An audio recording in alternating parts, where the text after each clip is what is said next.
5G is a promise of so much more than we've ever seen of any wireless technology.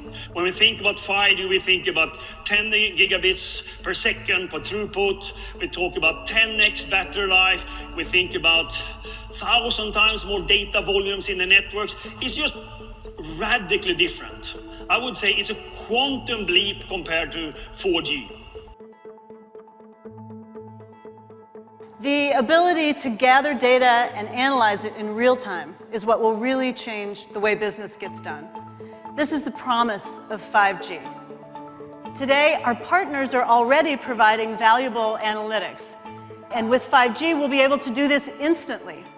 You see here, Unleashed Live, applying artificial intelligence to drone imagery for damage assessment after a fire, for traffic flow analysis, and for people flow analysis, and for speed tracking and visualizing data trends.